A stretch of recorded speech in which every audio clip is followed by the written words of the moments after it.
Hello everyone, this is Rashi Gupta and I welcome you all. Rest Assured API testing automation framework development series का आज हमारा third session है। आज के session में हम डेटा ड्रिवन टेस्टिंग इंप्लीमेंट करेंगे।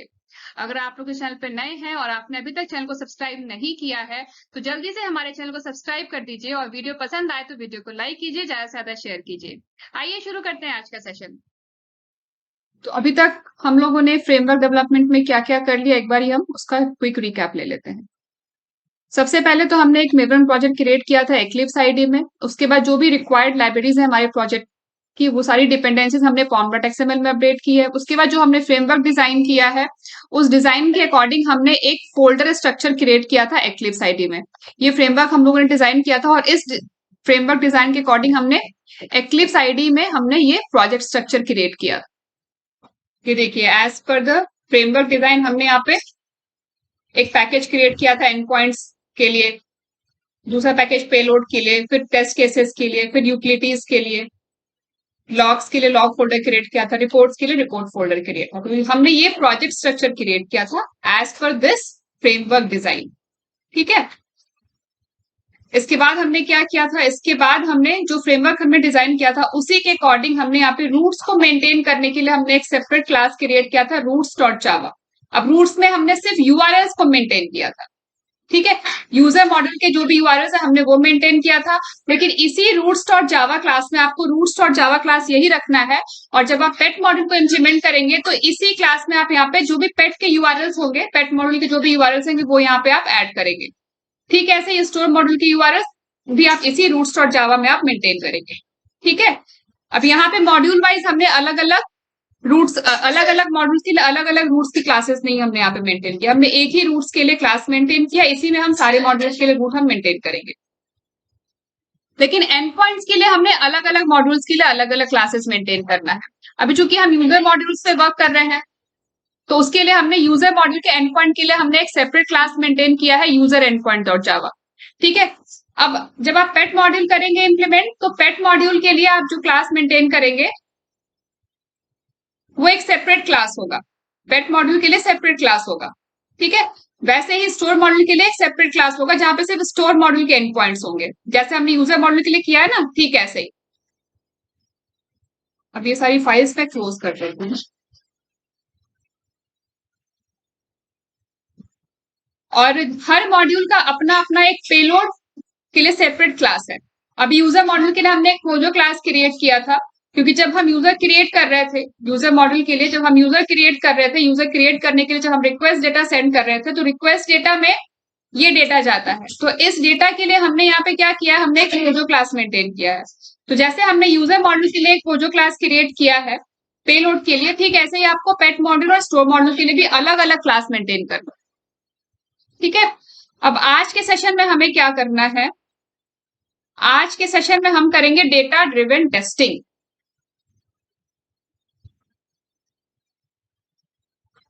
अभी लास्ट सेशन में जब हमने टेस्ट केसेस क्रिएट किया था,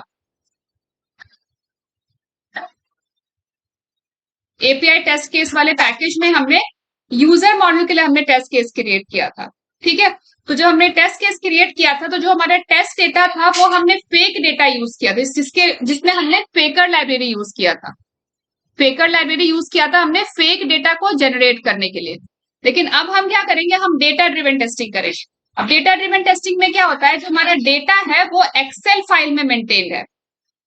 तो अब हम क्या करेंगे, हम इसी एक्सेल फाइल के डेटा से हम टेस्टिंग करेंगे। ठीक है, तो उसके लिए हमें यहाँ पे एक यूटिलिटी चाहिए होगा।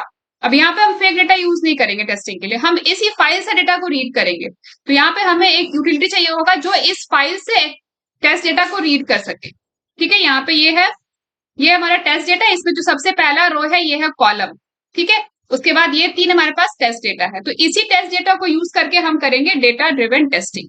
तो इसके लिए हमें चाहिए एक यूटिलिटी जो इस एक्सेल फाइल को रीड कर सके। अब एक्सेल फाइल में डेटा कैसे स्टोर होता है, सेल्स में स्टोर होता है। तो हमें क्या करना है, हमें इन सेल्स से डेटा को रीड करना है। तो ऑलरेडी हम लोगों ने सेलेनियम जावा सीरीज में एक ट्यूटोरियल है, एक सेशन है जो डेटा ड्रिवन टेस्टिंग पे है। उसमें हमने डिटेल में डिस्कस किया है कि एक्सेल से डेटा को रीड कैसे करना है। उसका लिंक मैं डिस्क्रिप्शन बॉक्स में दे दूंगी, मैं आप लोगों को दिखाती हूँ। ये है उसका लिंक, मैं आपको ओपन करके दिखाती हूँ। आप लोग उस ट्यूटोरियल को देखेंगे, आपको समझ आ जाएगा। ये selenium web driver with Java, ये सेशन 45 है, उसमें है डेटा ड्रिवन टेस्टिंग। ये है उसका लिंक, ये लिंक मैं आप लोगों से डिस्क्रिप्शन बॉक्स में शेयर कर दूंगी। मैं भी आपको इसको ओपन करके दिखाती हूँ। तो इस वीडियो से आप लोगों को अच्छे से समझ आ जाएगा कि हम डेटा ड्रिवन टेस्टिंग के लिए एक्सेल फाइल से हम डेटा को कैसे रीड करेंगे। इसमें हम लोगों ने अपैची पीवाई लाइब्रेरी यूज किया है। तो ये लिंक मैं आप लोगों से डिस्क्रिप्शन बॉक्स में शेयर कर दूंगी। ये वीडियो आप लोग जरूर देख लीजिएगा अगर आपको नहीं पता है कि कैसे हम अपैची पीवाई लाइब्रेरी यूज करके हम एक्सेल फाइल से डेटा को रीड करते हैं। क्योंकि ये जो वीडियो हमने बनाया था, ये हमने वेब ऑटोमेशन टेस्टिंग के लिए बनाया था, लेकिन एक्सेल फाइल से डेटा को रीड करने का तरीका सेम ही रहेगा, या वो वेब ऑटोमेशन टेस्टिंग हो या फिर वो एपीआई टेस्टिंग हो। ठीक है, तो हम उसी यूटिलिटी को यूज कर लेंगे हमारे फ्रेमवर्क में एक्सेल फाइल से डेटा को रीड करने के लिए। तो अभी हम सबसे पहले क्या करते हैं, हमारे पास जो टेस्ट डेटा है जो एक्सेल फाइल में, उसको हम हमारे फोल्डर स्ट्रक्चर में स्टोर कर लेते हैं, इसी में सेव कर लेते हैं। तो यहाँ पे हम टेस्ट डेटा के लिए एक फोल्डर क्रिएट कर लेंगे। तो यहाँ पे रूट पे राइट क्लिक किया, न्यू फोल्डर, फोल्डर का नाम दे दिया हमने टेस्ट डेटा एंड फिनिश। अब यहाँ पे हम स्टोर कर लेंगे एक्सेल फाइल को। तो एक्सेल फाइल हमारी ये रही टेस्ट डेटा की, इसको मैंने यहाँ से कॉपी कर लिया, इसको कट कर लेते हैं एंड इसको हम हमारे टेस्ट डेटा फोल्डर में यहाँ पे हम इसको पेस्ट कर देते हैं। ठीक है, अब ये रहा हमारा टेस्ट डेटा। तो यहाँ पे ओपन नहीं हो रहा, पर ये ओपन हो जाएगा। ये रहा टेस्ट डेटा। ठीक है, तो ये है हमारा टेस्ट डेटा। अब टेस्ट डेटा के बाद हमें क्या करना है, हमें इस डेटा को रीड करने के लिए वो चाहिए एक्सेल की यूटिलिटी, जिसको यूज करके हम एक्सेल फाइल से डेटा रीड करने वाले। तो उसके लिए यहाँ पे एपीआई डॉट यूटिलिटी, ये जो हमारा पैकेज है, इसमें हम क्रिएट करेंगे वो क्लास जो एक्सेल फाइल से डेटा को रीड करेगा। ठीक है, तो ऑलरेडी मेरे पास ये यूटिलिटी क्रिएटेड है, हमने वेब ऑटोमेशन के लिए क्रिएट किया था। मैं यहीं से यूज कॉपी कर रही हूँ इसको। राइट क्लिक, कॉपी एंड यहाँ पे इसको पेस्ट कर देते हैं एपीआई डॉट यूटिलिटीज में।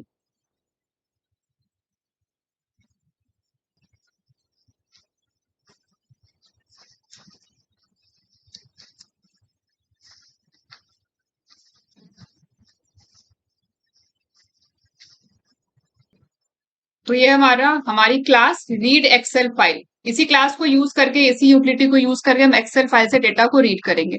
अब मैं एक बार आप लोगों को ब्रीफली एक्सप्लेन कर देती हूँ कि इसमें कौन कौन से फंक्शंस हैं, कौन कौन से मेथड्स हैं। सबसे पहला मेथड है गेट सेल वैल्यू। इसमें हमें फाइल का नाम देना है। फाइल का नाम मतलब जिस भी एक्सेल फाइल में हमारा डेटा है उस फाइल का नाम देना है। फिर अब एक्सेल फाइल में किस शीट में डेटा है, क्योंकि एक एक्सेल फाइल में हमारे पास मल्टीपल शीट्स होती हैं, तो यहाँ पे हमें शीट का भी नाम दे रहे हैं, जैसे शीट 1 है। अब हम यहाँ पे अगर एक और शीट क्रिएट कर दे तो शीट 2 हो जाएगा। तो एक एक्सेल फाइल में कई शीट्स हो सकती हैं, तो जिस शीट में हमारा डेटा है उस शीट का नाम हमें देना है। उसके बाद row number and cell number. अब जैसा कि मैंने आप लोगों को बताया कि एक्सेल फाइल में जो डेटा होता है वो रो और सेल में स्टोर होता है। तो ये फर्स्ट रो है जिसमें हमारा हेडिंग है, ये सेकेंड रो से हमारा डेटा स्टार्ट हो रहा है। अब हमें अगर यूजर आईडी को रीड करना होगा तो ये कौन से रो में है, ये सेकेंड रो में है। और कॉलम नंबर कौन सा होगा, फर्स्ट कॉलम। ये ए ये फर्स्ट कॉलम है, ये बी ये सेकंड कॉलम है, ये सी ये थर्ड कॉलम है। तो डेटा को रीड करने के लिए हमें पहले तो फाइल का नाम देना है, फिर शीट का नाम देना है, फिर किस सेल से डेटा रीड करना है। अब सेल को कैसे आइडेंटिफाई करेंगे, तो सेल को आइडेंटिफाई करने के लिए हमारे पास रो एंड कॉलम है। ये सेकंड रो है, अगर हमें ये यूजर आईडी 2020 को रीड करना है तो हमें सेकंड रो फर्स्ट कॉलम से डेटा को रीड करना होगा। ठीक है, तो इस तरीके से हमें सेल को आइडेंटिफाई करना है। तो ये गेट सेल वैल्यू। ठीक है, इसके अलावा इसमें एक मेथड है गेट रो काउंट, की पर्टिकुलर शीट में, पर्टिकुलर फाइल में, फाइल नेम और फिर शीट में, कि शीट में टोटल नंबर ऑफ कितने रोज है। जैसे कि इस शीट में, शीट 1 में हमारे पास टोटल यहाँ पे 4 रोज है। ठीक है, तो वैसे यहाँ पे रो काउंट है कि शीट में कितने रोज है। जैसे गेट रो काउंट है, वैसे यहाँ पे है गेट कॉलम काउंट, कि शीट में कितने कॉलम्स है। फाइल नेम, शीट नेम, इस शीट में कितने कॉलम है, जो भी शीट का हम नाम देंगे यहाँ पे वो हमें एक इंटीजर वैल्यू रिटर्न करेगा कि उस शीट में कितने कॉलम्स है। फॉर एग्जांपल ये जो शीट हमारी है टेस्ट डेटा की, इसमें हमारे पास कितने कॉलम्स है, 1 2 3 4 5 6 7, 7 कॉलम्स है। तो यहाँ पे हमें 7 वैल्यू रिटर्न होगी।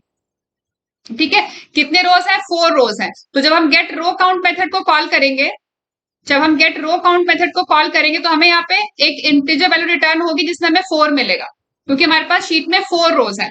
ठीक है, तो ये कुछ मेथड्स हैं यहाँ पे इस रीड एक्सेल फाइल यूटिलिटी में, get row count, get column count and get cell value. ठीक है, तो इन्हीं मेथड को यूज करेंगे हम एक्सेल फाइल से, एक्सेल फाइल की पर्टिकुलर शीट से डेटा को रीड करने के लिए। ठीक है, तो डेटा ड्रिवन टेस्टिंग के लिए हमारे पास एक तो हो गया टेस्ट डेटा जो हमारा एक्सेल फाइल में स्टोर्ड है। ठीक है, अब इस टेस्ट डेटा को एक्सेल फाइल से रीड करने के लिए हमारे पास एक यूटिलिटी है रीड एक्सेल फाइल। ठीक है, अब इसके अलावा हमें एक चाहिए डेटा प्रोवाइडर्स। टेस्टएनजी में होता है डेटा प्रोवाइडर, मैं यहाँ पे राइट कर देती हूँ।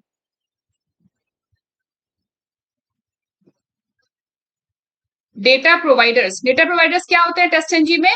डेटा प्रोवाइडर्स को यूज किया जाता है टेस्ट स्क्रिप्ट में डेटा पास करने के लिए। जो हमारा जो टेस्ट केस है उसमें डेटा को पास करने के लिए टेस्टएनजी में डेटा प्रोवाइडर्स होते हैं।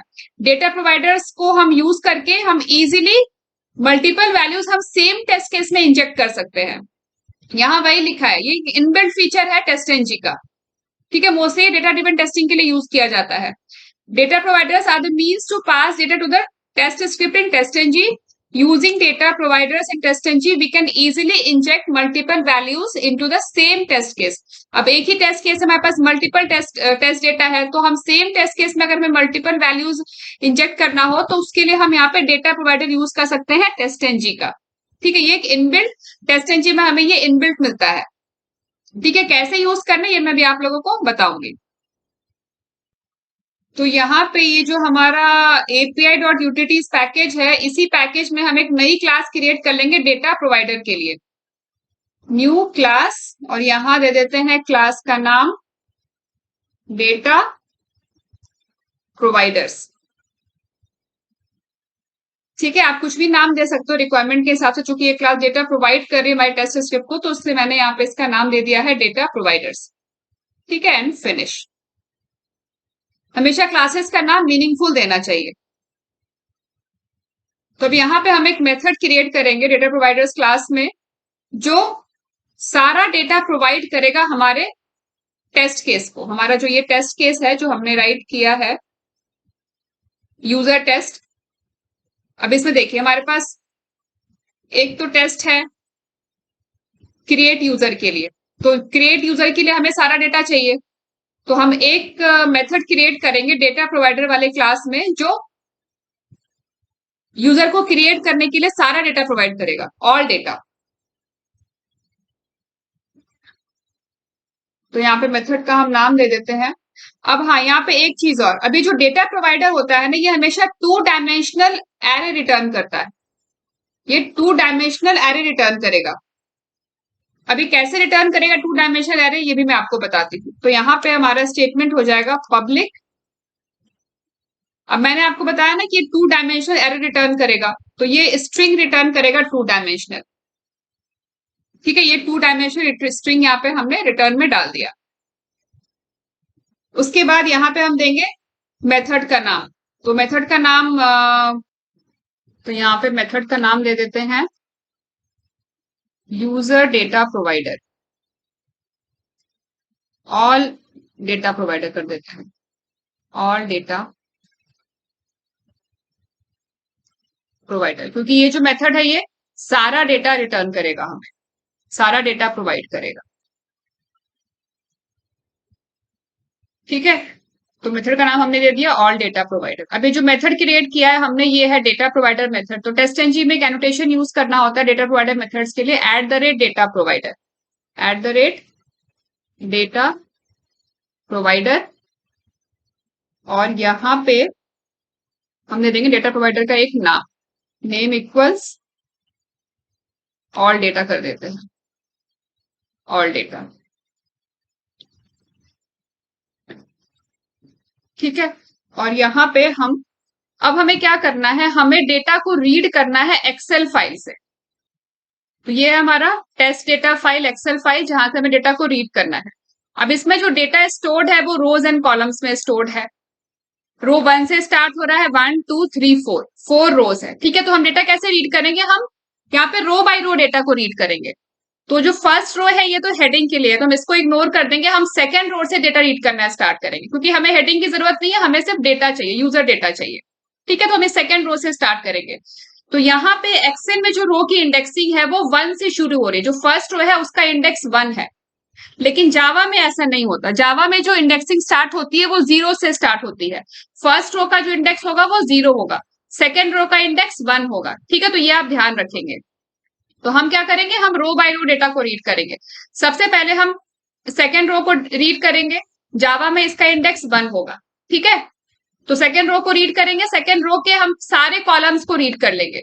जब सेकेंड रो का सारा कॉलम रीड हो जाएगा तो फिर हम थर्ड रो को रीड करेंगे, थर्ड रो के सारे कॉलम्स को हम रीड करेंगे। तो हमें यहाँ पे दो लूप यूज करना पड़ेगा, एक रो के लिए और जो रो को रीड करने के लिए लूप होगा उसी के अंदर हम एक और लूप यूज करेंगे कॉलम को रीड करने के लिए। ठीक है, तो एग्जैक्टली यही कोड हमें, यही लॉजिक हमें कोड में इंप्लीमेंट करना है। तो हमें इसके लिए क्या क्या चाहिए होगा, हमें टोटल नंबर ऑफ रोज चाहिए होंगे। इस शीट में जो हमारा टेस्ट डेटा शीट है इसमें टोटल नंबर ऑफ कितने रोज हमें रीड करने हैं और हमें हर रो में कितने कॉलम रीड करने हैं। तो कहने का मतलब ये कि हमें सबसे पहले चाहिए होगा total number of rows and column. ठीक है ना, तो हमारा फंक्शन भी है यहाँ पे, जो रीड एक्सेल फाइल, ये जो फंक्शन रीड एक्सेल फाइल, ये जो क्लास है यूटिलिटी क्लास, इसमें हमने मेथड क्रिएट किया है get row count and get column count. ठीक है, ये दोनों मेथड को हम यूज करेंगे to find total number of rows and total number of column in an excel sheet.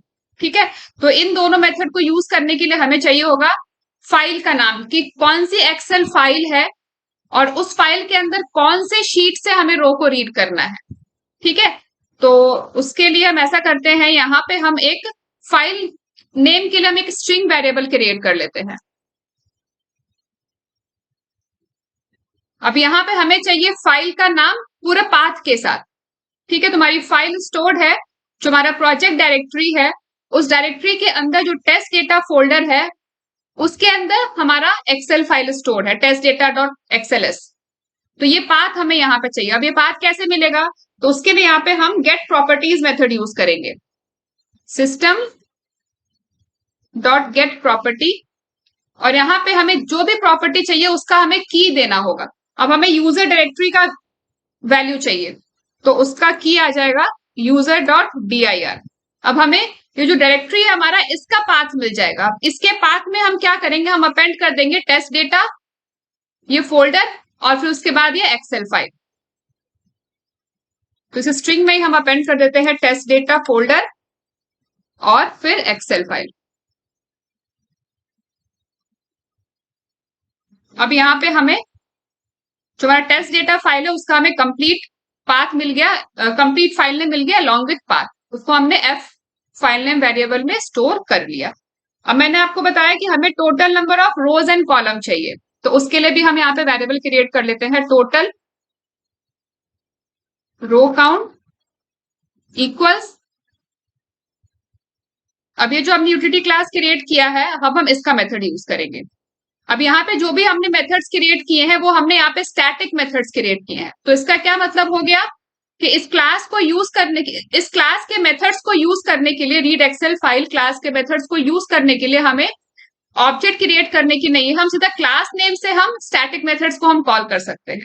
ठीक है ना, तो यहाँ पे क्लास का नाम डॉट मेथड का नाम, हमें चाहिए रो काउंट, तो रो काउंट को हमने कॉल कर लिया, और यहाँ पे आ गया फाइल का नाम, और यहाँ पे हमें देना है शीट का नाम डबल कोट्स में। तो शीट का जो नाम है वो है शीट 1, ये है ना शीट 1, बस हमें यही नाम देना है एज ए स्ट्रिंग। ठीक है, अब ये जो मेथड है एक इंटीजर वैल्यू रिटर्न करेगा जिसमें टोटल नंबर ऑफ रोज होंगे, और वो इस वेरिएबल में हम स्टोर कर लेंगे। अब ठीक ऐसे ही कॉलम काउंट के लिए, total column count equals read excel file class का नाम dot get column count, file name and then sheet name. तो अब यहाँ पे हमें मिल जाएगा टोटल नंबर ऑफ कॉलम्स। ठीक है, तो रो काउंट भी मिल गया और हमें कॉलम काउंट भी मिल गया, INT। अब इसके बाद हमें यहाँ पे अब जैसा कि मैंने आपको बताया कि ये जो मेथड है ये स्ट्रिंग एरे रिटर्न करेगा। तो यहाँ पे हम एक स्ट्रिंग एरे क्रिएट कर लेंगे, लेकिन स्ट्रिंग एरे का डायमेंशन क्या होगा, साइज क्या होगा? तो साइज उसका वही होगा जो हमारे यहाँ पे डेटा का साइज है। जितने रोज इस एक्सेल फाइल में है और जितने कॉलम इस एक्सेल फाइल में है, वही इस स्ट्रिंग एरे का साइज होगा। अब यहाँ पे हमने फाइंड कर लिया है टोटल रोज, एक्सेल फाइल में कितने टोटल रोज है और कितने कॉलम है। तो यहाँ पे हम स्ट्रिंग एरे को इनिशियलाइज कर सकते हैं ना। तो वो कर देते हैं, स्ट्रिंग यूजर डेटा या रिक्वेस्ट डेटा, जो भी आप दे सकते हो, यूजर डेटा, और ये एरे है equals new string and row number. अब हमारा रो नंबर हमें यहां से मिलेगा टोटल रो काउंट से, तो हमने यहाँ पे डाल दिया total row count, and then column number भी चाहिए, तो यहाँ टोटल कॉलम काउंट। तो यहाँ पे ये एक एरे क्रिएट हो जाएगा, 2 डायमेंशनल एरे। कितने बाय कितने का बनेगा? Total row and total column. अब रो हमारे पास यहाँ पे 3 है, कॉलम हमारे पास 7 है, तो 3/7 का ये हमारा स्ट्रिंग एरे क्रिएट हो जाएगा। 7 है ना, 1 2 3 4 5 6 एंड 7, ठीक है। तो ये यहाँ पे हमारा 3/7 का क्रिएट हो जाएगा स्ट्रिंग। 4 रोज है तो 4/7 का क्रिएट हो जाएगा। यहाँ पे हमारा हेडर भी आ रहा है, कॉलम जो हम काउंट कर रहे हैं तो हेडर भी आ रहा है, तो यहाँ पे ये 4/7 का क्रिएट हो जाएगा। अब हम डेटा को रीड करते जाएंगे एक्सेल फाइल से, हर सेल को रीड करेंगे। मैंने बताया ना आपको रो बाय रो रीड करना है।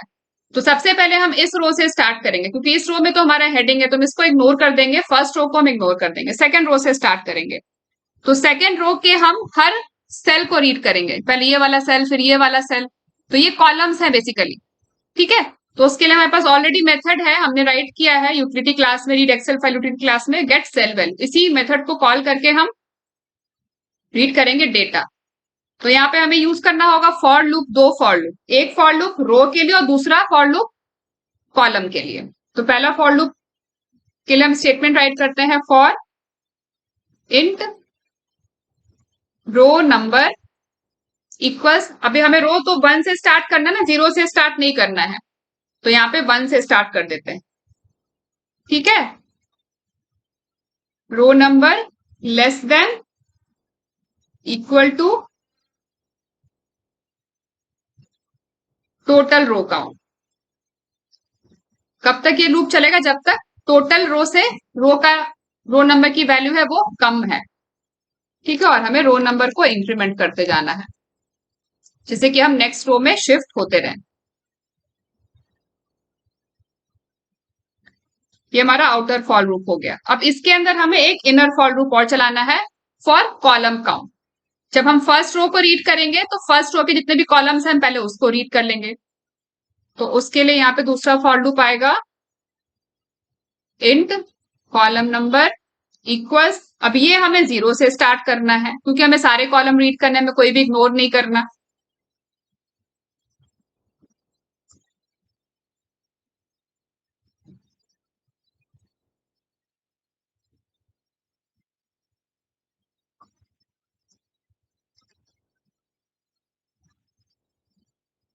ये हमारा हो गया दूसरा फॉर। यहाँ पे ब्रैकेट का कोई मिसमैच नहीं होना चाहिए, वो हम यहाँ पे देख लेंगे, मुझे लग रहा है शायद एक एडिशनल ब्रैकेट लग गया, ठीक है। ये हमारा इनर कॉल। अब हम इस फॉर के अंदर हम क्या करेंगे, हम डेटा को रीड कर लेंगे, ठीक है ना, और रीड करके हम इसमें स्टोर कर लेंगे, क्योंकि हमें इसी एरे को रिटर्न करना है। तो इसमें जो भी रो नंबर है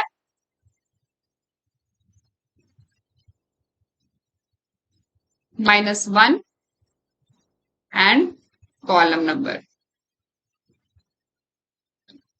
इससे मिलेगा इसका index equals read excel file dot read cell value, get cell value, ठीक है ना। यहाँ फाइल नेम आ गया, उसके बाद यहाँ पे शीट नेम आ जाएगा, शीट 1, एंड देन उसके बाद फिर रो एंड कॉलम नंबर।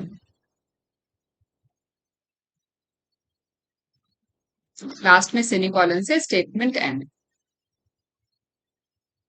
और यहाँ पे हमने फिल कर लिया डेटा, इसको हमें रिटर्न करना है, ठीक है ना। तो यहाँ पे हम इसको रिटर्न कर देते हैं यूजर डेटा।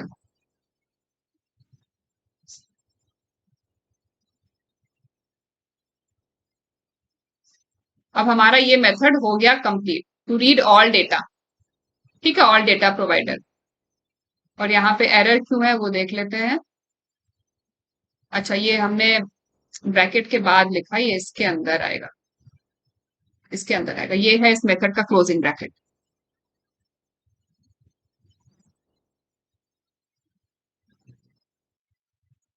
ठीक है, तो अब ये डेटा प्रोवाइडर हमारा कंप्लीट हो गया, इसमें हमने सारा डेटा हमने प्रोवाइड किया है 2 डायमेंशनल एरे में।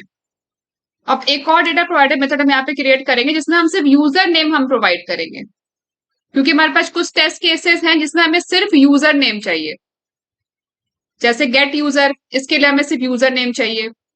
डिलीट यूजर, इसके लिए हमें यूजर नेम चाहिए। तो यहाँ पे हम एक डेटा प्रोवाइडर मेथड और क्रिएट कर लेते हैं जिसमें हमें सिर्फ यूजर नेम चाहिए। तो इसी को कॉपी कर लेते हैं, इसी में मॉडिफिकेशन कर देंगे। तो सबसे पहले तो डेटा प्रोवाइडर मेथड का नाम, इसमें नाम दे देते हैं यूजर नेम्स डेटा, ठीक है। एंड यहाँ पे मेथड का नाम, अब यहाँ पे हमें 2 डायमेंशन एरे नहीं चाहिए, यहाँ पे हमारा सिंगल डायमेंशन एरे से ही हो जाएगा, क्योंकि सिर्फ यूजर नेम है। तो एक ही कॉलम से हमें रीड करना है, तो एक ही सिंगल डायमेंशन एरे से ही हो जाएगा।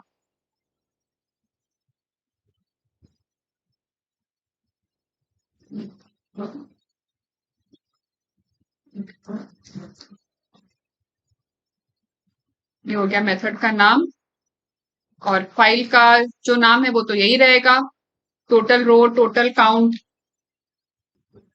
और फिर ये जो एरे है यूजर नेम्स के लिए, ये हमें 1 डायमेंशन चाहिए। और यहाँ पे सिर्फ रो नंबर चाहिए हमें, जितने भी हमारे यूजर्स हैं हमें उसका लिस्ट चाहिए, तो उसके लिए हमने यहाँ पे एरे क्रिएट किया है। तो जितने रोज है उतने यूजर्स हैं हमारे, है ना।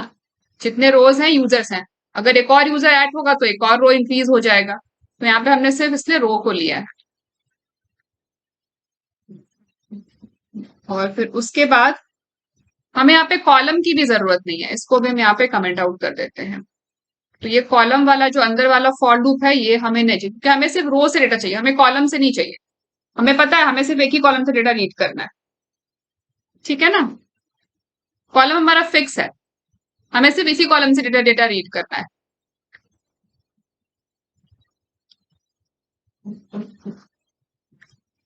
तो यहाँ पे एक ही फॉर लूप हम यूज करेंगे और यहाँ पे हम डेटा को फिल कर देते हैं, जो हमारा स्ट्रिंग एरे है इसमें हम डेटा को फिल कर देते हैं। Read excel file dot get cell value, file name sheet name, sheet 1 आ गया। एंड रो नंबर तो यहां से मिल रहा है, हमने जीरो फर्स्ट रो से स्टार्ट किया क्योंकि पहला जो रो है वो हेडिंग का है, जो 0th रो है वो हेडिंग का है। हमारा डेटा रो 1 से शुरू हो रहा है, इसलिए हमने यहाँ पे इसकी इंडेक्स 1 ली है। और कॉलम हमारा फिक्स है, हमें फर्स्ट कॉलम से ही रीड करना है, ठीक है, इसलिए हमने कॉलम काउंट भी नहीं लिया, टोटल कॉलम काउंट है। ये 0th कॉलम है और ये फर्स्ट कॉलम है, तो हमें फर्स्ट कॉलम से हमें यूजर नेम को पिक करना है। तो यहाँ पे कॉलम को हमने फिक्स कर दिया 1।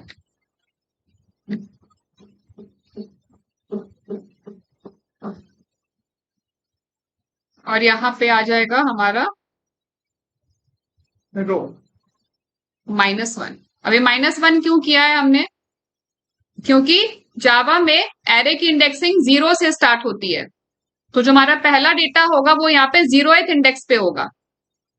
जो डेटा यहाँ पे एक्सेल शीट में रो 1 में है, यूजर 1 एक्सेल शीट में यहाँ पे रो 1 में है ना, वो जावा में यहाँ पे इस एरे में 0th इंडेक्स पे होगा, इसीलिए हमने यहाँ पे रो -1 किया है।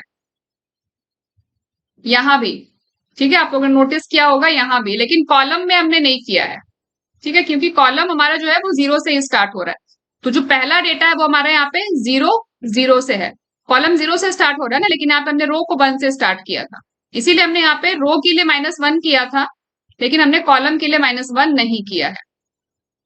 ठीक है, अब ये हमारा यहाँ पे यूजर डेटा भी ये रिटर्न कर देगा, ये भी हमारा कंप्लीट हो गया। यहाँ पे सिर्फ हमें यूजर नेम्स मिलेगा।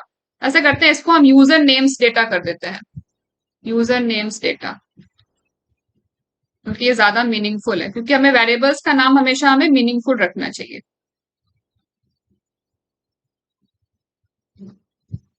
अब हमारा दोनों डेटा प्रोवाइडर मेथड हो गया है कंप्लीट।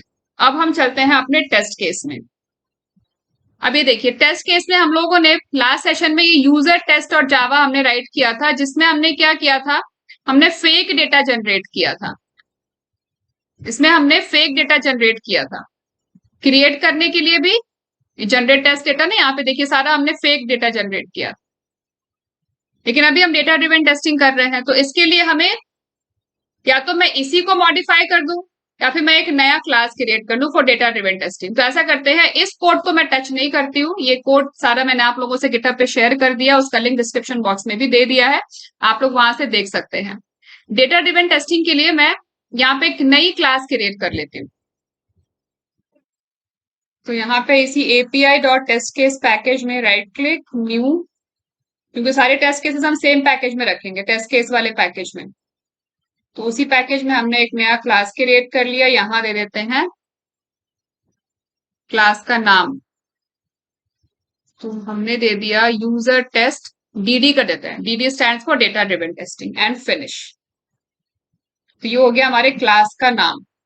अब यहाँ पे हमें क्रिएट करना है एक टेस्ट मेथड, जैसे हमने यहाँ पे टेस्ट मेथड क्रिएट किया था ना पोस्ट रिक्वेस्ट के लिए, यूजर को क्रिएट करने के लिए हमने यहाँ पे पोस्ट रिक्वेस्ट सेंड किया था ना, ठीक ऐसे यहाँ पे हम एक टेस्ट मेथड क्रिएट करेंगे। लेकिन इसमें क्या था हमारे पास, हमने एक बिफोर क्लास, हमने एक generate test data method create किया था, जो सिर्फ टेस्ट डेटा को जनरेट करने के लिए था। तो अभी हमें इस मेथड की जरूरत नहीं पड़ेगी, जनरेट टेस्ट डेटा मेथड की, क्योंकि हम यहाँ पे डेटा ड्रिवन टेस्टिंग कर रहे हैं, डेटा हमें एक्सेल फाइल से मिलेगा। तो ऐसा करते हैं, हम इसी टेस्ट मेथड को यहाँ से कॉपी कर लेते हैं और इसी में हम मॉडिफिकेशन कर देंगे।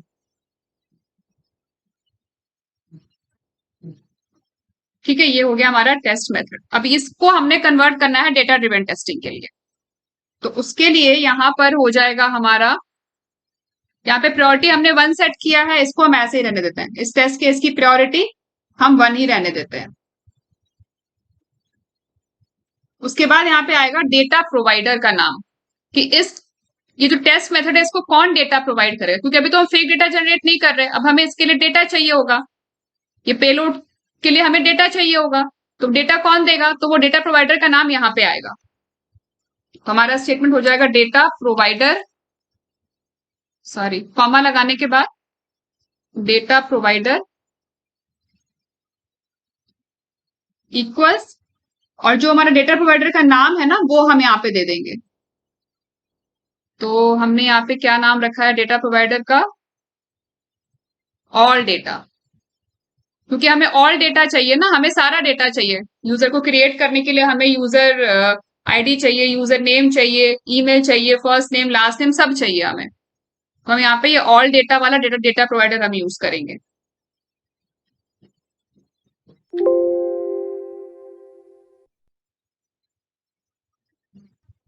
और उसके बाद यहाँ पे data provider class, data provider class equals data provider जो हमारा क्लास है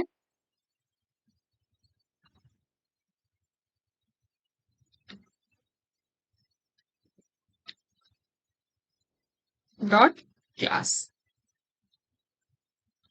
ठीक है, अब इसके बाद देखो क्या करना है हमें। अब ये है हमारा टेस्ट मेथड, अब इसमें हमें पैरामीटर, जो भी हमें पैरामीटर्स चाहिए इस टेस्ट केस को एग्जीक्यूट करने के लिए, जो भी हमारा टेस्ट डेटा है वो सारा यहाँ पे हम उसके लिए यहाँ पे हम पैरामीटर क्रिएट करेंगे। तो क्या क्या चाहिए हमें, स्ट्रिंग चाहिए, यूजर आईडी चाहिए, और क्या चाहिए, यूजर नेम भी चाहिए, वो भी स्ट्रिंग में है, और क्या चाहिए?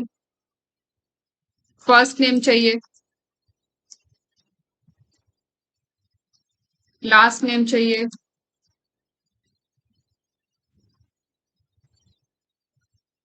ईमेल चाहिए, और क्या चाहिए?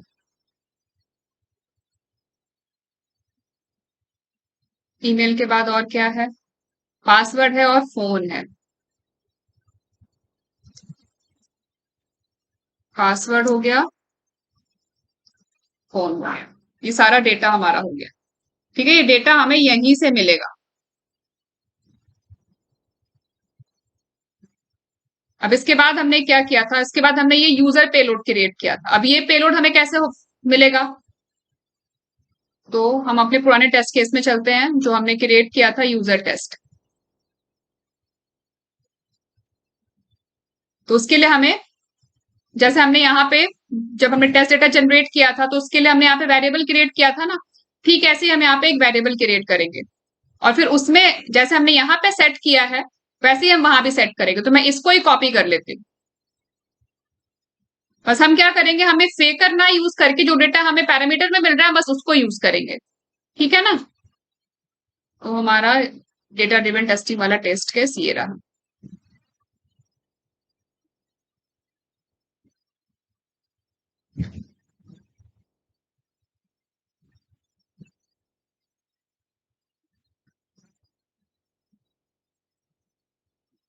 पेलोड क्लास का यहाँ पे नाम देना होगा हमें। तो ये है यूजर।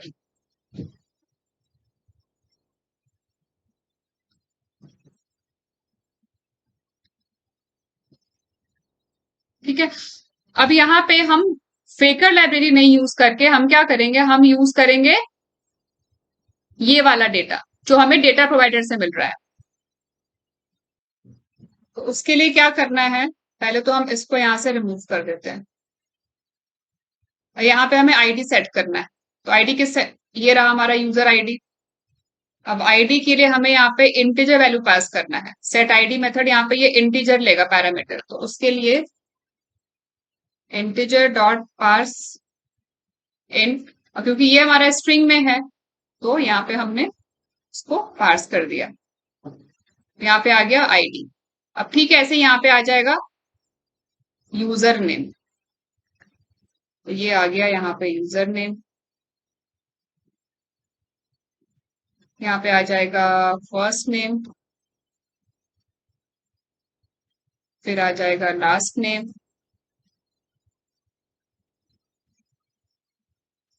फिर ईमेल, देन यहाँ पे आ जाएगा फोन।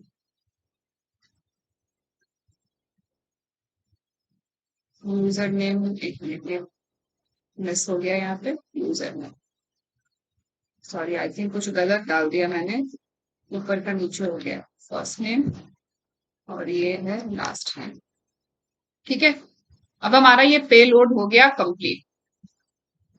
उसके बाद हमने क्या किया, यहाँ पे हमने क्रिएट यूजर ये मेथड कॉल किया यूजर एंड पॉइंट क्लास से, और उसमें हमने ये रिक्वेस्ट डेटा पेलोड हमने यहाँ पे पास कर दिया। फिर हमें ये रिस्पॉन्स मिला, फिर हमने रिस्पॉन्स को लॉक कर दिया क्योंकि यहाँ पे हमने जैसे रिक्वेस्ट सेंड किया रिस्पॉन्स मिल गया हमें सर्वर से, वो रहा इस रिस्पॉन्स वेरिएबल में। ठीक है, उसके बाद हमने यहाँ पे वैलिडेशन ऐड। अब हमारा ये टेस्ट केस हो गया है कंप्लीट यूजिंग डेटा प्रोवाइडर। ये हो गया हमारा डेटा ड्रिवन टेस्टिंग, जिसमें हमारा जो डेटा है, जो रिक्वेस्ट पेलोड है वो हमारा एक्सेल फाइल में स्टोर्ड है और एक्सेल फाइल से हम रीड कर रहे हैं डेटा को। और टेस्ट एनजी का डेटा प्रोवाइडर हमने यूज किया है to provide data to our test script. ठीक है, अब इसको एक बार एग्जीक्यूट करके देखते हैं। तो एग्जीक्यूट करने के लिए यहाँ पे हमने किया right click, then run as TestNG test.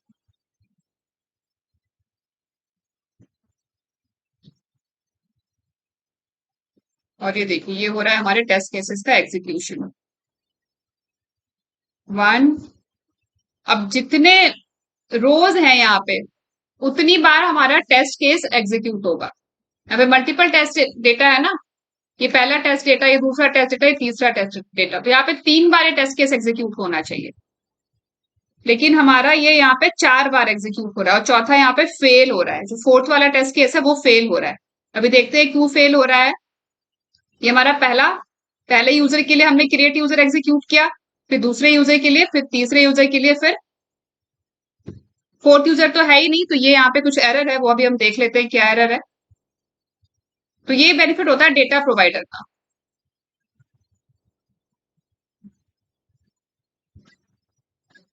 तो एक बार देखते हैं कि फोर्थ टेस्ट केस क्यों एग्जीक्यूट हो रहा है। उसके लिए हम चलते हैं डेटा प्रोवाइडर में। यहाँ पे हमने ये जो लूप यूज किया है, इस लूप में तो कोई प्रॉब्लम नहीं है, एक बार देख लेते हैं। यूजर डेटा ये जो हमने क्रिएट किया है, ये हमने क्रिएट किया है row count 4 and column count. अब यहाँ पे रो काउंट 4 आ रहा है, तो इसका मतलब हो गया कि इस डेटा में जितने रोज होंगे उतनी बार टेस्ट केस एग्जीक्यूट होगा। अब चूंकि यहाँ पे हमारे पास टोटल जो रो काउंट है वो 4 है, लेकिन हमारे पास डेटा सिर्फ 3 ही रो में है। तो हम क्या करेंगे, यहाँ पे ये एरर है इसमें। तो यहाँ पे क्योंकि यहाँ पे जो टोटल रो काउंट है ना, ये तो 4 रिटर्न हो रहा है, लेकिन यहाँ पे हमें 3 ही रो का डेटा स्टोर करना है। तो उसके लिए यहाँ पे हम रो काउंट -1 कर देते हैं। ये एक इसमें कोड में बग था, ये हमने करेक्ट कर दिया। ठीक है, अब एक बार फिर से एग्जीक्यूट करके देखते हैं। क्योंकि हमारे पास जो डेटा स्टोर करना है वो हमें 3 ही रो में स्टोर करना है। पहला तो हेडिंग है, उसको हमें इग्नोर करना है। तो यहाँ पे हमारे पास 3/7 का हमें ये एरे चाहिए। ठीक है, अब एक बार फिर से एग्जीक्यूट करते हैं टेस्ट केस को। Right click, run as test and test.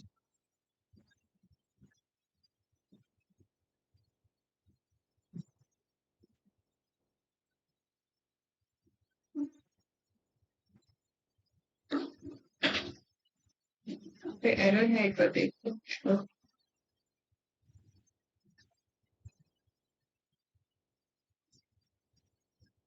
Index out of column.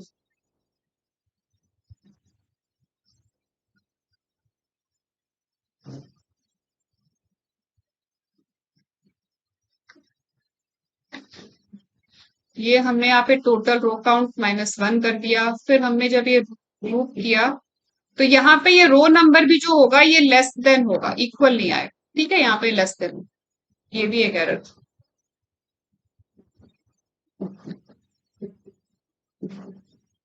अब एक बार फिर से एग्जीक्यूट करते हैं। Right click, run as.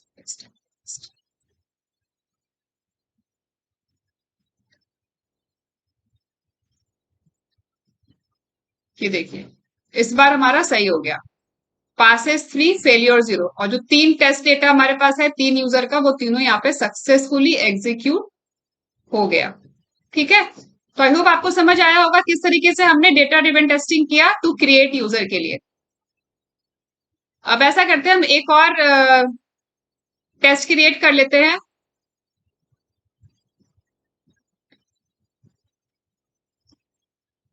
Delete user के लिए कर लेते हैं।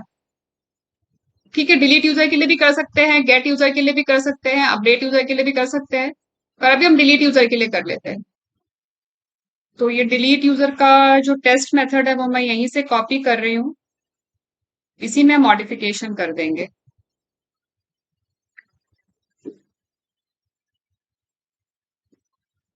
अब यहाँ पर ये डेटा प्रोवाइडर ये सारा सेम ही रहेगा।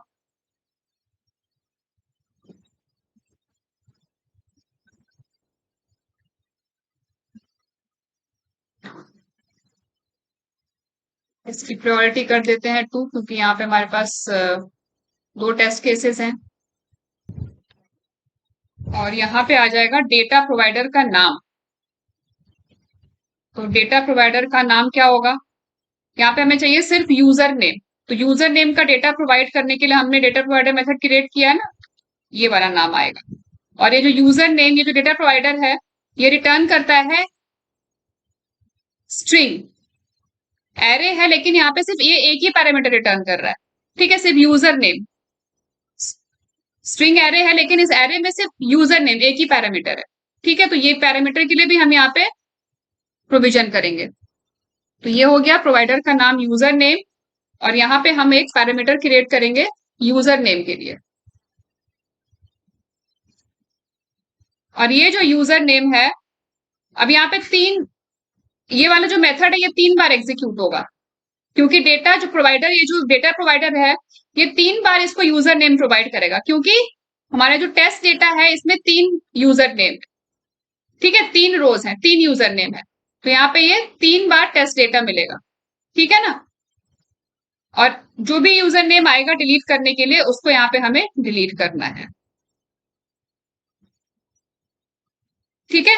अभी भी ये टेस्ट केस भी हमारा कंप्लीट हो गया, और इसको भी एक बार एग्जीक्यूट करके देख लेते हैं।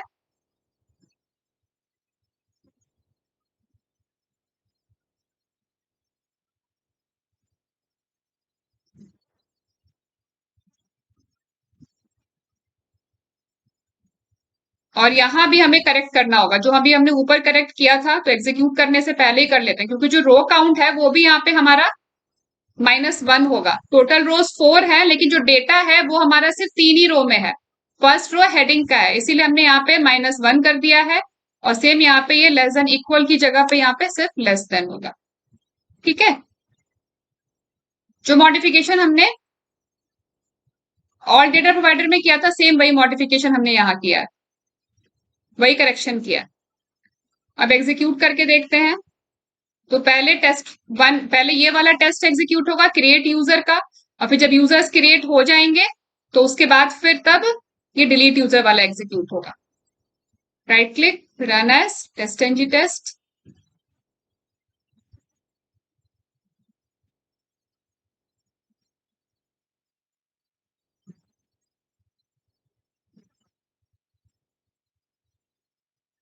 तो ये देखिए, ये सारे टेस्ट केसेस हमारे एग्जीक्यूट हो गए। टोटल यहाँ पे हमारे 6 टेस्ट केसेस एग्जीक्यूट हुए, 3 क्रिएट करने के लिए और 3 डिलीट करने के लिए, ठीक है। और तीनों हमारे यहाँ पे सक्सेसफुली एग्जीक्यूट हुए, कोई फेलियर नहीं है, कोई एरर नहीं। ये रहा इसका टेस्ट एनजी रिजल्ट, ठीक है। तो आई होप आप लोगों को समझ आया होगा कि हम डेटा ड्रिवन टेस्टिंग कैसे करेंगे, कैसे इम्प्लीमेंट करेंगे हम डेटा ड्रिवन टेस्टिंग। तो डेटा ड्रिवन टेस्टिंग के लिए हम लोगों ने क्या क्या किया, वो स्टेप्स में यहाँ लिख देती हूँ, क्या क्या चाहिए हमें डेटा ड्रिवन टेस्टिंग के लिए। सबसे पहले तो हमें चाहिए था हमारा टेस्ट डेटा एक्सेल फाइल में।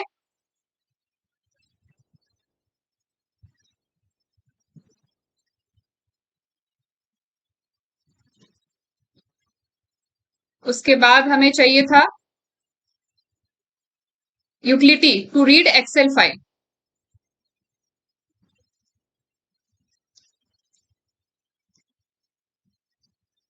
और उसके बाद हमने यूज किया data provider, TestNG data provider. तो ये सारी चीजें हमें चाहिए डेटा ड्रिवन टेस्टिंग के लिए, ठीक है। तो आई होप आप लोगों को समझ आया होगा कि किस तरीके से हमने डेटा ड्रिवन टेस्टिंग इंप्लीमेंट किया। तो आज के सेशन में बस इतना ही, मिलते हैं नेक्स्ट सेशन में नए टॉपिक के साथ। अगर आप लोगों को वीडियो पसंद आए तो वीडियो को लाइक कीजिए, ज्यादा से ज्यादा शेयर कीजिए, चैनल को सब्सक्राइब कीजिए और बेल आइकन दबाना ना भूलें। Thanks for watching.